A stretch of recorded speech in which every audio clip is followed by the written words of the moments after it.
नमस्कार प्यारे बच्चों, स्वागत है आपका एसएमजी एकेडमी के इस ऑनलाइन प्लेटफॉर्म पे। मैं अमित शर्मा और हम डिस्कस कर रहे हैं सैनिक स्कूल, नवोदय स्कूल और मिलिट्री स्कूल में आपके एंट्रेंस एग्जाम में जो मैथ का पोर्शन रहता है उसको, ज्योमेट्री का पोर्शन हमारा चल रहा है और उसमें हम ट्राइंगल चैप्टर के लास्ट स्टेज पर आ चुके हैं बेटा।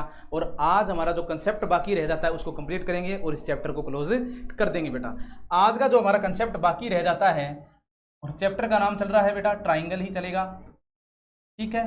और इसमें हमारे पास एक कंसेप्ट है बेटा और उस कंसेप्ट का नाम है कॉन्ग्रेंस ऑफ ट्राइंगल। कॉन्ग्रेंस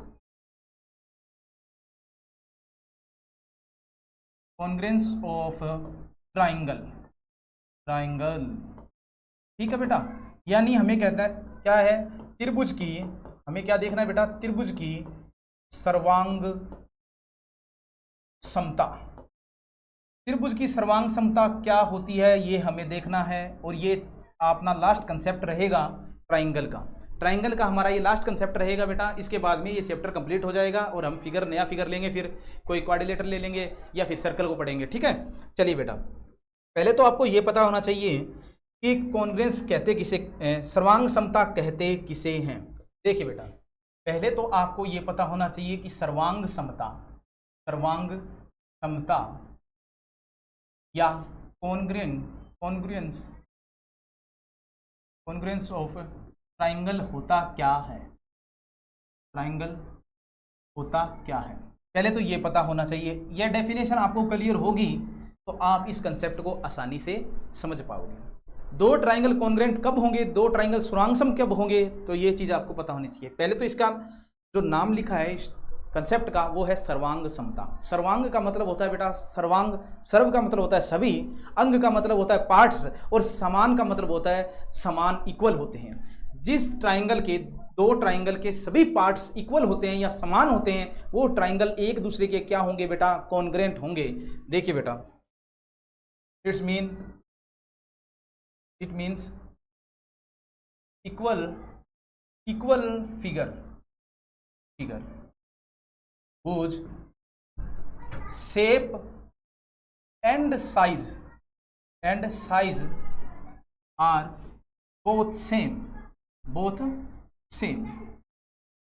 ये चीज आपको पता होनी चाहिए। इट मीन्स इक्वल फिगर का मतलब समान चित्र होना चाहिए, समान डायग्राम होना चाहिए, जिनके शेप और साइज यानी आकार और जिनकी लंबाई है, लेंथ है, वो साइज में क्या होने चाहिए, सेम होने चाहिए। देखिए ये तो है बेटा कॉन्ग्रेंट का। अब है सर्वांग समता किसे कहते हैं, दो त्रिभुज जिनकी आकृति, आकार समान हो, लंबाई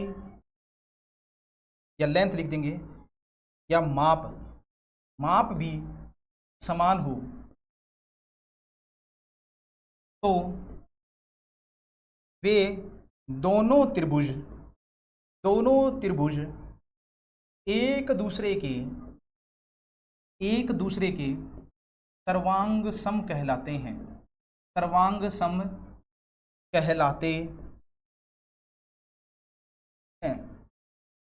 ये चीज आपके माइंड में सेट हो जानी चाहिए भाई, ठीक है। हमने देखा कि सर्वांग समता किसे कहते हैं, पहले तो ये देख लीजिए, सर्वांग समता तो ये है और ये कॉन्ग्रेंस की डेफिनेशन देख लीजिए, ये देख लीजिए, ठीक है।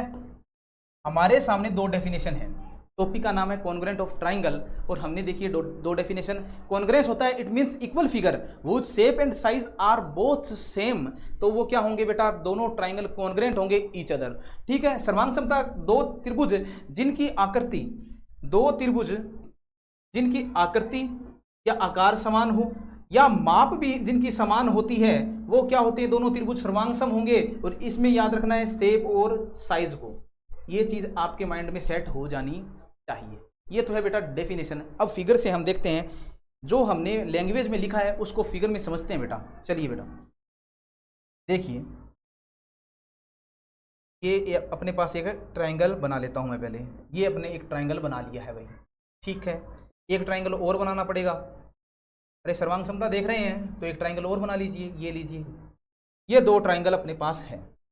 इस ट्राइंगल का नाम है बेटा ए बी सी, और इस ट्राइंगल का नाम दिया है मैंने पी क्यू आर। अब देखिए ये दो ट्राइंगल है, दो फिगर आपके सामने है, ये कॉन्ग्रेंट कब होंगे या सर्वांग सम कब होंगे? जब एक ट्राइंगल दूसरे ट्राइंगल को पूरी तरीके से ढक लेता है, जैसे ये देखिए, और ये हैंड, क्या दूसरा हैंड दिखाई दे रहा है? सर नहीं, मैंने क्या हुआ, एक हाथ से दूसरे हाथ को ढक दिया है, सर्वांग सम है इसलिए ढक दिया है। दोनों सेम है, अरे दोनों साइज और आकार में, शेप में और साइज में सेम है कि नहीं है दोनों, तो इस तरीके से ढक लेता है तो वो क्या होते हैं? कॉन्ग्रेंट या सर्वांग सम होंगे। ठीक है, अब देखिए बेटा, यानी ये त्रिभुज आपको दिखाई दे रहा है, ये तो ट्राइंगल है बेटा, ट्राइंगल ए बी सी, और ये ट्राइंगल है पी क्यू आर। ये दोनों ट्राइंगल एक दूसरे के कॉन्ग्रेंस होंगे, तब एक तो साइन याद रखना है। कॉन्ग्रेंस का साइन क्या होता है, पहले तो ये ध्यान रखना, इक्वल लगाना है, इक्वल टू का साइन लगाएंगे और उसके ऊपर ये करेंगे, ये तो होता है कॉन्ग्रेंस यानी सर्वांग समता का साइन होता है। ठीक है, लिख देंगे बेटा, नीचे लिखना चाहो तो लिख दो, ये होता है सर्वांग समता, सर्वांग समता का चिन्ह या प्रतीक, ये चीज हो गई। अब दोनों ट्राइंगल ए बी सी और पी क्यू आर अगर सर्वांग सम है तो क्या क्या होगा? इनकी जो कोरस्पॉन्डिंग साइड्स हैं वो इक्वल होगी, ए बी इक्वल होगी पी क्यू के, बी सी इक्वल होगी क्यू आर के, और सी ए इक्वल होगी किसके बेटा? सी ए इक्वल होगी आर पी के, आर पी के। ये तो होगी बेटा साइड्स इक्वल। और एंगल कौन सा इक्वल होगा? सर एंगल जो कोरस्पॉन्डिंग एंगल है दोनों ट्राइंगल में, एंगल ए है, ऊपर एंगल कौन सा बना हुआ है? सर पी बना हुआ है। एंगल बी बना हुआ है, इसके सामने एंगल क्यू है। एंगल सी बना हुआ है, एंगल आर बना हुआ है। अब हम कह सकते हैं triangle A B C, triangle A B और सी सर्वांग सम होगा ट्राइंगल पी क्यू आर के। ये चीज आपके माइंड में सेट हो जानी चाहिए। ठीक है, ये देखिए बेटा, दो ट्राइंगल हैं वो कॉन्ग्रेंट होंगे। अगर आपको दिया हुआ है कि दो ट्राइंगल कॉन्ग्रेंट है तो उनका क्या क्या चीज सेम हो सकती है? ये देखिए, ए बी, देखिए इस तरीके से पढ़िए, ट्राइंगल ए बी सी है और ये पी क्यू आर है। ए बी सी है यानी ये साइड ए बी किसके इक्वल? पी क्यू के, बी सी ये क्यू आर के, और सी ए ये इक्वल होगी आर पी के। एंगल ए इक्वल होगा एंगल पी के, एंगल बी इक्वल होगा एंगल क्यू के, एंगल सी इक्वल होगा एंगल आर के। जिस तरीके से आपको ट्राइंगल का नाम देके कॉन्ग्रेंट दिया हुआ है उसी तरीके से आपको साइड्स इक्वल लिखनी है। ये चीज़ समझ में आ गई क्या? आपको ये चीज़ समझ में आ गई कि कोई ट्राइंगल कॉन्ग्रेंट होता है तो उसके 6 के 6 एलिमेंट्स क्या होते हैं? 6 एलिमेंट्स वो क्या होंगे? इक्वल होंगे, इक्वल होंगे। ठीक है, और किसी ट्राइंगल को कॉन्ग्रेंट करने के लिए आपको हमेशा 3 एलिमेंट्स क्या करने होते हैं? इक्वल करने होते हैं। बाकी 3 एलिमेंट्स आप इस CPCT रूल जो आगे हम पढ़ेंगे यानी corresponding parts of congruent triangle, उसके आधार पे क्या हो जाते हैं? उसके बेस पे हम इक्वल कर लेते हैं। चलिए बेटा, इस कंसेप्ट को हम डिटेल से पढ़ेंगे। चलिए हम देखते हैं पहले रूल्स ऑफ कॉन्ग्रेंस। देखिए बेटा, ये क्या है? देखिए, सर्वांग समता के नियम। सर्वांग समता के नियम क्या क्या हैं और कैसे कैसे हमें इसे पढ़ना है? तो देखिए, हमारे सामने यहाँ पे 5 नियम होंगे, 5 रूल्स निकल के आएंगे, और उस रूल्स के आधार पे हमें क्या करना है बेटा? देखना है कि दो ट्राइंगल इक्वल होते हैं कि नहीं। फर्स्ट नियम है बेटा एस एस एस नियम, और इसे बोलते हैं साइड साइड साइड, भुजा भुजा और भुजा नियम। ये नियम याद रहने चाहिए आपको, साइड साइड साइड नियम। यानी दो ट्राइंगल है, उनकी दोनों ट्राइंगलों में एक ट्राइंगल की दूसरे ट्राइंगल की तीनों साइडें इक्वल है तो वो क्या हो जाएंगे? कॉन्ग्रेंस हो जाएंगे। दूसरा नियम देखिए बेटा, दूसरा है साइड एंगल साइड। ये कहता है साइड एंगल और साइड, ये होता है भुजा कोण भुजा, भुजा कोण भुजा। इस तरीके से आप बना लें। ठीक है, इस तरीके से आप बना लेना इन रूल्स को बेटा। ठीक है, अब बनाएंगे बेटा थर्ड रूल। क्या कहता है हमारा थर्ड रूल? हमें कहता है एंगल साइड एंगल रूल, और ये होता है एंगल साइड एंगल, यानी कोण भुजा कोण। एक बार इसे नोट कर लीजिए बेटा, ये तीनों रूल, ये जो आपके 5 रूल्स जो भी बनेंगे, इसको हम डिटेल से पढ़ेंगे, एक एक रूल को लेके चलेंगे, इस पे एग्जांपल करेंगे और आपको पूरी डिटेल से बताऊंगा मैं कैसे कॉन्ग्रुएंट हो जाता है। ठीक है, चलिए बेटा 4 नंबर है एंगल एंगल और साइड, यानी ये हमें कहता है एंगल एंगल और साइड, कोण कोण भुजा, कोण कोण भुजा, और लास्ट आपके सामने आता है RHS, राइट एंगल्ड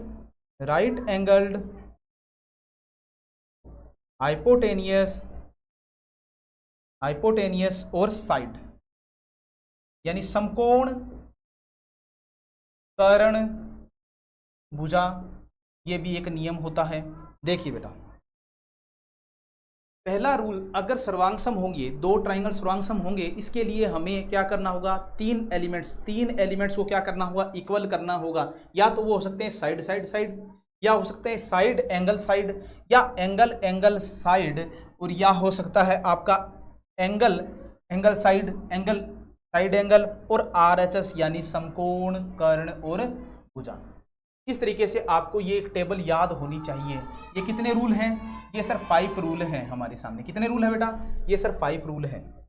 ठीक है, ये टेबल आपके सामने जो बनाई गई है, इस टेबल को आपको याद करना है बेटा। आपके पास ये पता होना चाहिए आपके पास कितने रूल्स रहते हैं, कितना क्राइटेरिया रहता है कि किस तरीके से हम 2 ट्राइंगल को क्या कर सकते हैं, सर्वांगसम कर सकते हैं। देखिए साइड यानी भुजा 2 ट्राइंगल की तीनों भुजाएं अगर इक्वल है तो वो क्या होंगे, सर्वांगसम होंगे। या एक साइड है, एक एंगल, फिर एक साइड है, तो इस तरीके से भुजा कोण भुजा नियम हो जाता है। फिर होता है कोण भुजा कोण, एंगल साइड एंगल साइड, और फिर होता है राइट एंगल्ड हाइपोटेनियस और साइड। इस तरीके से आपके पास ये 5 नियम आते हैं। 5 रूल्स हैं जो आपके सामने ये नीचे दिए गए हैं। इतनी बात क्लियर है क्या आपके, इतनी चीज क्लियर होगी। अब हम एक एक रूल को लेके चलेंगे और पढ़ेंगे बेटा। ठीक है, पहले आए साइड। अब देखिए किस तरीके से इनका यूज कैसे करना है बेटा, हमें तो यही सीखना है इनका यूज कैसे करेंगे। ठीक है, तो ये देखिए बेटा, फर्स्ट नियम था हमारे पास, फर्स्ट रूल था साइड और साइड, यही था, यानी भुजा। आपके सामने 2 शेप बना के छोड़ता हूं मैं। एक तो ये देखिए, ठीक है, एक शेप ये देख लीजिए बेटा, ये है ABC और ये है PQR। ठीक है, कोई दिक्कत, चलिए बेटा, ये दे रखा है आपको 4 5 6 4 5 और 6। आप देख पा रहे हो कि AB इक्वल है PQ के। आप किस तरीके से देख पा रहे हो कि AB इक्वल दिया हुआ है सर PQ के, सर BC इक्वल दिया हुआ है QR के, और CA इक्वल दिया हुआ है RP के। क्या ये चीज़ है सर, ये हमें क्या है सर, गिवन है। क्या है, गिवन है कि नहीं, ये हमें गिवन है बेटा, गिवन है। तो हम क्या देखते हैं, हम देखते हैं कि ये ट्राइंगल कौन सा है सर, ट्राइंगल ABC है, और ये ट्राइंगल PQR है, ये कॉन्ग्रुएंट हो जाता है, यानी कॉन्ग्रुएंस हो जाएगा। क्यों, क्योंकि हमने पढ़ा है सर रूल कौन सा, साइड। ये भी भुजा है, ये भी भुजा है, और ये भी भुजा है, यानी भुजा नियम से S रूल से ये क्या हो जाता है बेटा, कॉन्ग्रुएंट हो जाता है। हो गया कि नहीं हो गया, कि AB इक्वल है PQ के। देखो पढ़ो, इसको पढ़ो, कैसे पढ़ोगे सर, AB इक्वल है PQ के, BC इक्वल है QR के, RP इक्वल है CA के। क्या मैंने यही लिखा है, यही लिखा है? क्या डायग्राम भी यही कह रहा है? बिल्कुल सर, डायग्राम यही कह रहा है। तो आप ये भी बता सकते हो कि जो मैंने आपको स्टार्टिंग में बताया था कॉन्ग्रुएंस ऑफ ट्राइंगल का, जब मैं कंसेप्ट स्टार्ट कर रहा था तब मैंने बताया था कि अगर ये कॉन्ग्रुएंट हो जाते हैं तो 6 के 6 एलिमेंट्स इक्वल होंगे। क्या अब हम एंगल की बात करें, क्या ये एंगल इस एंगल के इक्वल हो सकता है सर? बिल्कुल होगा। क्या ये एंगल इस एंगल के इक्वल होगा सर? बिल्कुल ये एंगल इस एंगल के इक्वल होगा। क्या ये एंगल और ये एंगल भी इक्वल होंगे, बिल्कुल इक्वल होंगे, इसे बोलते हैं सीपीसीटी रूल बोलते हैं। ठीक है, पहले आप इन रूल को देखिए, क्या आप समझ पा रहे हो? तीनों साइड्स इक्वल हो रही है इस दूसरे ट्राइंगल के तीनों साइड से, तो ये ट्राइंगल क्या हो जाते हैं? कॉन्ग्रेंट हो जाएंगे। और कौन सा नियम लगा है सर? भुजा भुजा भुजा नियम लगा है। कौन सा? भुजा भुजा और भुजा नियम लगा है। लगा है कि नहीं लगा सर? लगा है। इतनी चीज क्लियर हो गई। अब चलिए बेटा, सेकंड जो रूल हमारे सामने था वो चलिए, वो हमें क्या कहता है? देखिए, सेकंड रूल था हमारे सामने इस साइड, एंगल और साइड, भुजा कोण भुजा, भुजा कोण भुजा। देखिए, दो ट्राइंगल आपके सामने हैं। कौन से हैं? ये देखिए बेटा, एक ट्राइंगल है ये और दूसरा ट्राइंगल है ये, है कि नहीं? ठीक है सर, ये तो हो गया ए बी सी और ये हो गया P Q are. Side angle side, ये साइड इक्वल है किसके? इस साइड के। ठीक है, ये साइड इक्वल है इस साइड के, ये साइड इक्वल है इस साइड के। दे रखा है आपको, गिवन है। और ये एंगल आपका अगर इक्वल हो जाता है, ये एंगल, अगर ये एंगल और ये एंगल, ये भी थीटा है और ये भी थीटा है, ये एंगल और ये एंगल इक्वल है, तो ये दोनों ट्राइंगल क्या हो जाते हैं सर? ये दोनों ट्राइंगल कॉन्ग्रेंट हो जाएंगे ईच अदर। देखिए कैसे, हमें क्या दिया है? हमें दिया है सर ए बी इक्वल है पी क्यू के, बी सी इक्वल है क्यू आर के, एंगल बी इक्वल है एंगल क्यू के। ये तो है हमें गिवन, गिवन है कि नहीं है? या तो हमें गिवन हो, या हम देखें कि ये हमारे इक्वल हो रहे हैं, तो ट्राइंगल जो है, triangle A B C congruent हो जाता है ट्राइंगल पी क्यू आर के। रूल कौन सा लगता है सर? रूल लगेगा साइड एंगल साइड। इस रूल से ये दोनों ट्राइंगल क्या हो जाते हैं? ये दोनों ट्राइंगल आपके कॉन्ग्रेंट हो जाते हैं। देखिए बेटा, लेकिन इसमें एक कंडीशन है। कंडीशन क्या है? जो साइड आपकी इक्वल हो रही है, जो साइड आपकी इक्वल हो रही है, देखो ये साइड और ये साइड इक्वल हो रही है दूसरे ट्राइंगल के साथ, इनके बीच में ही कोण होना चाहिए। इनके बीच वाला एंगल ही आपका दूसरे ट्राइंगल के एंगल से इक्वल होना चाहिए, क्योंकि लिखा हुआ है भुजा और भुजा के बीच वाला एंगल है ना, वही इक्वल होना चाहिए, तभी आपके ट्राइंगल कॉन्ग्रेंट होंगे। समझ पा रहे हो? समझ पा रहे हो क्या? दो ट्राइंगल आपके सामने ए बी सी और P Q R, A B equal दे रखा है पी क्यू के, बी सी इक्वल है क्यू आर के, और इन दोनों के बीच वाला एंगल भी इक्वल है, तो आपका triangle S A S rule से क्या हो जाता है? कॉन्ग्रेंट हो जाता है। चलिए बेटा, थर्ड नंबर हमारे सामने आ रहा है बेटा, थर्ड नंबर हमारे सामने रूल आ रहा है, वो है एंगल साइड एंगल, यानी कोण भुजा और कोण। ये देखिए बेटा, शेप बनाइए फिर से। अगर हमारे सामने दो ट्राइंगल हो, हमारे सामने दो ट्राइंगल हो, एक ट्राइंगल ये रहा और दूसरा ट्राइंगल ये रहा। ठीक है सर, ये दो ट्राइंगल है हमारे सामने, और ये हमने इसका नाम रख दिया ए बी सी और ये रख दिया है पी क्यू आर। अगर एंगल ए इक्वल होगा एंगल पी के, एंगल बी इक्वल होगा एंगल क्यू के, और इन दोनों के बीच की जो साइड होगी, यानी ए बी इक्वल हो पी क्यू के, तो ये ट्राइंगल, दोनों जो ट्राइंगल है, triangle A B C congruent हो जाता है ट्राइंगल पी क्यू आर के। किस रूल से होगा सर? ये रूल होगा हमारा एंगल साइड और एंगल कोण। अब देखिए बेटा, कैसे देखोगे? देखिए, ये जो एंगल है, एंगल ए वन, ये एंगल इक्वल है इस एंगल के। देखिए बेटा, मैंने साइन के लिए आपके सामने एक डंडी खींची है, एक डंडी खींची है ना, ये तो इससे आपको पहचान रहेगी कि एंगल ए इक्वल है एंगल पी के, और एंगल बी, इसके लिए दो डंडी खींच देता हूं यहाँ पे, और एंगल बी है एंगल क्यू के। दो लाइनें खींच दी बेटा, ठीक है, दो डंडियां खींच दी है, तो आपको पता चल जाएगा। और एंगल ये जो है, ये देखिए 3 लाइन्स खींच के आपको बताए हैं कि ए बी इक्वल किसके हैं, सिर्फ पी क्यू के। क्या 3 एलिमेंट्स आपके इक्वल हो रहे हैं दूसरे ट्राइंगल के साथ? क्या 3 एलिमेंट्स आपने इक्वल कर दिए हैं दूसरे ट्राइंगल के साथ? सर बिल्कुल कर दिए हैं, लेकिन आपको क्या देखना है, साइड कौन सी होनी चाहिए? साइड होनी चाहिए दोनों एंगल के जो बीच में है वही साइड आपकी इक्वल होनी चाहिए दूसरे ट्राइंगल के साथ। तो दोनों ट्राइंगल क्या हो जाते हैं सर? दोनों ट्राइंगल कॉन्ग्रुएंट हो जाते हैं। क्लियर है कि नहीं है? चलिए बेटा, अब हमारे सामने आता है फोर्थ रूल। फोर्थ रूल हमें कहता है, फोर्थ रूल है एंगल एंगल और साइड। ये कहता है कोण कोण भुजा। एंगल एंगल साइड यानी कोण कोण भुजा। दो त्रिभुज सर्वांगसम कब होंगे? तो देखिए बेटा, ये शेप लीजिए।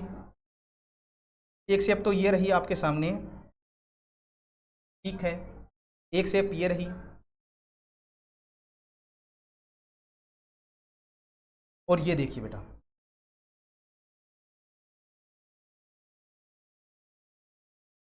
ये देखिए ए बी और सी, ये है पी क्यू आर। अगर एंगल ये और एंगल ये, अगर ए इक्वल है एंगल पी के, एंगल बी इक्वल है एंगल क्यू के, अगर कोई भी साइड, अदर कोई साइड इक्वल हो, यानी ये ले लेते हैं, चलो ये साइड इक्वल किसके है सर? पी आर के इक्वल है, तो हम कह सकते हैं ये दोनों ट्राइंगल क्या हो जाएंगे? ये दोनों ट्राइंगल आपके यहाँ पे कॉन्ग्रुएंट हो जाएंगे। क्या हो जाएंगे? कॉन्ग्रुएंट हो जाएंगे। कैसे? क्योंकि सर हमें दिया है A B, angle A equal है एंगल पी के, एंगल बी इक्वल है एंगल क्यू के, और सी ए इक्वल है आर पी के, और ये हमारा क्या हो जाता है? कॉन्ग्रुएंट हो जाएगा ट्राइंगल। दोनों ट्राइंगल कॉन्ग्रुएंट हो जाएंगे। Triangle A B C congruent हो जाएगा ट्राइंगल पी क्यू आर के। इतनी चीज आपकी समझ में आ गई। और रूल कौन सा लगा है सर? दो एंगल इक्वल है और साइड कोई सी भी इक्वल हो तो ये कॉन्ग्रुएंट हो जाते हैं ट्राइंगल। ये ट्राइंगल क्या हो जाएंगे? कॉन्ग्रुएंट हो जाएंगे। 3 एलिमेंट्स आपके इक्वल होने चाहिए। एक ट्राइंगल के 3 एलिमेंट्स दूसरे ट्राइंगल के 3 एलिमेंट से इक्वल होने चाहिए, तो क्या होगा? ये कॉन्ग्रुएंट हो जाते हैं। ये चीज याद रखनी है आपको, ये कॉन्ग्रुएंट हो जाते हैं। ठीक है, चलिए बेटा, अब आता है अपना लास्ट जो नियम है, लास्ट जो रूल है, वो क्या कहता है हमें? वो देखिए, लास्ट रूल है वो कहता है हमें RHS, यानी राइट एंगल्ड हाइपोटेनियस साइड, समकोण कर्ण भुजा। ठीक है, देखिए पहले तो शेप क्या रहेगी? समकोण कर्ण भुजा है, इसका मतलब कोई ना कोई आपके सामने, एक तो ये ट्राइंगल है और एक ट्राइंगल रहा ये 2 ट्राइंगल है आपके सामने।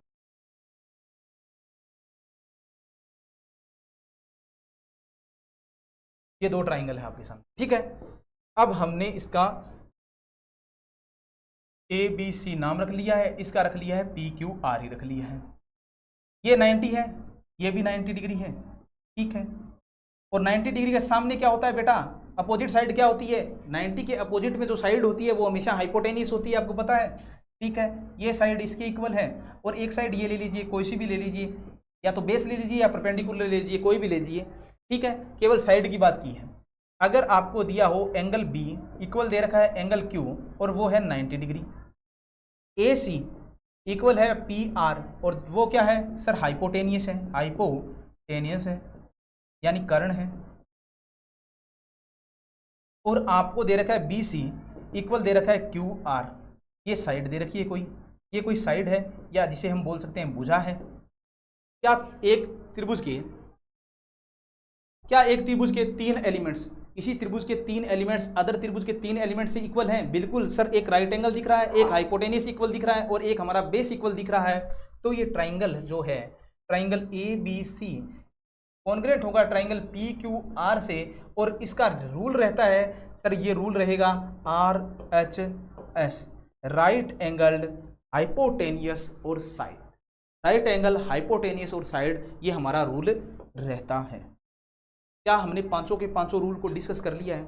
यानी किसी त्रिभुज को कॉन्ग्रुएंट करने के लिए, दूसरे त्रिभुज से कॉन्ग्रुएंट करने के लिए आपके पास होने चाहिए बेटा 3 एलिमेंट्स, किसके? एक त्रिभुज के, और इक्वल होने चाहिए दूसरे त्रिभुज के 3 एलिमेंट से, और तब वो क्या हो जाता है सर? कॉन्ग्रुएंट हो जाता है। ठीक है, अब आता है बेटा CP/CT रूल। जल्दी से देख लीजिए, वैसे तो मैंने डिस्कस कर दिया है। CP/CT रूल ये क्या कहता है? ये होता है कोरस्पॉन्डिंग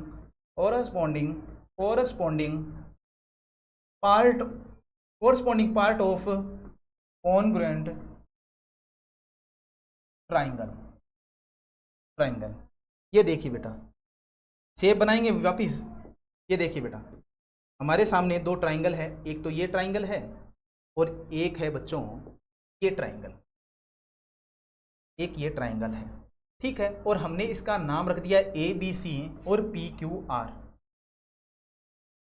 और ये हमें दिया है, ये हमें क्या है बेटा? गिवन है। क्या है? ये हमें गिवन है कि दो ट्राइंगल है ABC और PQR। ट्राइंगल ABC है ये तो, और ये ट्राइंगल PQR है। अगर ये दोनों ट्राइंगल कॉन्ग्रुएंट होंगे तो इसके सभी के सभी एलिमेंट्स इक्वल होंगे। देखिए कैसे, ये तो होगा, ये होगा इसके इक्वल, ये होगा इसके इक्वल, और ये होगा, ये एंगल होगा इस एंगल के इक्वल। ये चीज आपको समझ में आ गई। अब बात आती है साइड की।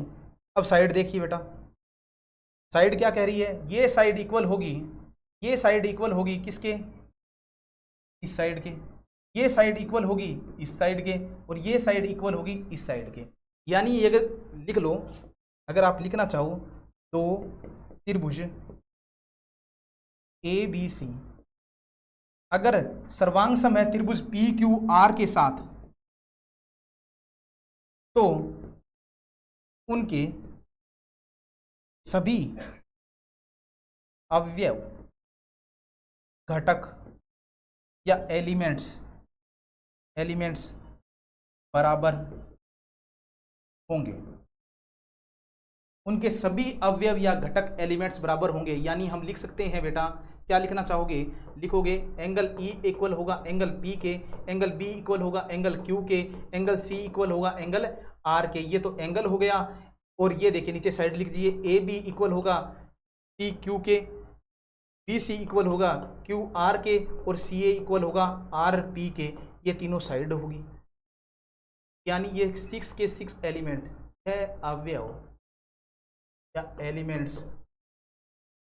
एलिमेंट्स आपके क्या होंगे बेटा? इक्वल हो जाएंगे।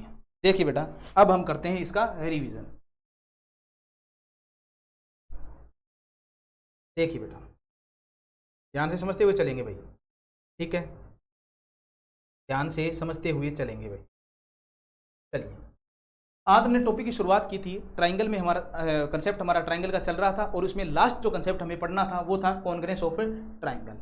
यानी त्रिभुज की सर्वांग समता क्या होती है, त्रिभुज सर्वांग सम कब होंगे, और कैसे इनके सर्वांग समता के बाद में CP/CT रूल रहता है। सर्वांग समता की बात कर रहे हैं हम, और सर्वांग समता में हमारे सामने निकल गई definition, it means equal figure वो शेप एंड साइज आर क्या हो? सेम हो। ठीक है, दो त्रिभुज जिनकी आकृति और आकार समान होते हैं वो, और माप भी समान होनी चाहिए, वो दोनों त्रिभुज एक दूसरे के क्या होंगे बेटा? सर्वांग सम होंगे सर। ठीक है, ट्राइंगल ABC आपके सामने दिखाई दे रहा है, और ट्राइंगल PQR आपके सामने दिखाई दे रहा है। ये सर्वांग समता का चिन्ह है, ये प्रतीक हम कहें तो ये रहता है बेटा। ठीक है, और हमें पूछा जाए यदि दोनों सर्वांग सम दिए हैं तो AB हमेशा PQ के इक्वल होगा, BC इक्वल होगा QR के, CI RP के, और एंगल्स भी इक्वल होंगे। यानी कोरस्पॉन्डिंग साइड्स और एंगल आपके हमेशा इक्वल रहते हैं। किसके सर? कॉन्ग्रुएंट ट्राइंगल के। फिर चलिए बेटा, हमने नेक्स्ट देखा था, ये एक आपके सामने एक टेबल बनाई थी मैंने रूल्स के लिए, बहुत शानदार टेबल है, लेकिन आपको इसको याद करना होगा बेटा। इस पे बहुत अच्छे अच्छे क्वेश्चन बन सकते हैं। देखिए, सर्वांग समता के नियम हमारे सामने रहते हैं, 5 नियम रहते हैं, और पहला नियम जो हमारे सामने फर्स्ट नियम था वो क्या था सर? Side side side. इसमें इसका मतलब एक ट्राइंगल की तीनों भुजाएं दूसरे ट्राइंगल के साथ इक्वल होनी चाहिए। फिर था साइड एंगल साइड, फिर था एंगल साइड एंगल, और एंगल एंगल साइड, और RHS यानी समकोण कर्ण और भुजा का। फिर हमने एक एक रूल्स को डिस्कस किया विद डायग्राम। देखिए बेटा, ABC कॉन्ग्रुएंट होगा किसके? PQR के। क्यों सर? क्योंकि इसकी तीनों साइडें क्या है बेटा? इक्वल है दूसरे ट्राइंगल के साथ, और वो भी कॉरस्पॉन्डिंग साइड इक्वल है, तो दोनों ट्राइंगल क्या हो जाते हैं बेटा? आपके कॉन्ग्रुएंट हो जाते हैं। चलिए बेटा, आगे देखते हैं हम साइड एंगल साइड, यानी भुजा कोण भुजा में देख रहे हैं तो हमारे साथ एक साइड होनी चाहिए, और बीच वाला एंगल होना चाहिए। दो साइडें जो इक्वल हो रही हैं, ये साइड और ये साइड इक्वल है, तो ये एंगल, इनके बीच में जो एंगल बन रहा है, इनके बीच में जो एंगल बन रहा है वही एंगल इक्वल होगा, तभी ये दोनों ट्राइंगल क्या होंगे, अस से यस रूल से क्या हो जाते हैं बेटा, आपके कॉन्ग्रुएंट हो जाते हैं। देखिए बेटा, एंगल साइड एंगल में क्या हो जाता है, एक एंगल होगा, एक एंगल होगा, लेकिन इन दोनों के बीच में जो साइड होगी वो हमेशा आपकी इक्वल होनी चाहिए, तभी आपका रूल बनेगा कौन सा, सर एंगल साइड एंगल का। ठीक है, इतनी बात आपके दिमाग में सेट हो जानी चाहिए।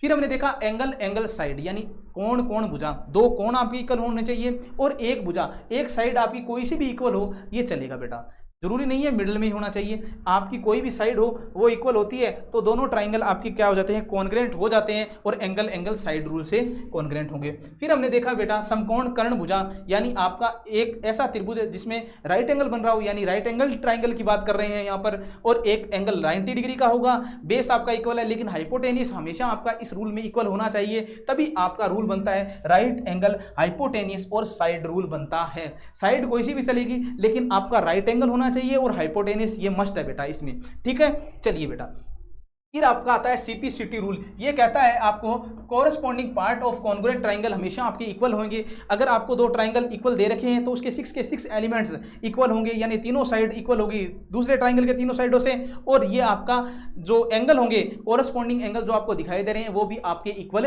रहेंगे। इसी के साथ बेटा आपका ट्राइंगल का चैप्टर आज खत्म हो जाता है। 5-6 क्लासों के बाद में आपको इस चैप्टर से मुक्ति मिल जाती है। ठीक है, अब कल नेक्स्ट क्लास में हम नए चैप्टर की शुरुआत करेंगे। फिगर देखते हैं बेटा, क्वाड्रिलेटर स्टार्ट करते हैं या सर्कल स्टार्ट करते हैं। ठीक है, अब आपको इस पर प्रैक्टिस करनी है, आपको क्वेश्चन निकालने होंगे बेटा, और इन ट्राइंगल के जो ये आपके सामने ये रूल है बेटा, ये आपके माइंड में सेट रहने चाहिए, तभी आप कॉन्ग्रुएंस ऑफ ट्राइंगल को आसानी से समझ पाएंगे। ठीक है, अच्छे तरीके से पढ़ाई करते रहिए, स्वस्थ रहिए, मस्त रहिए। Thank you so much.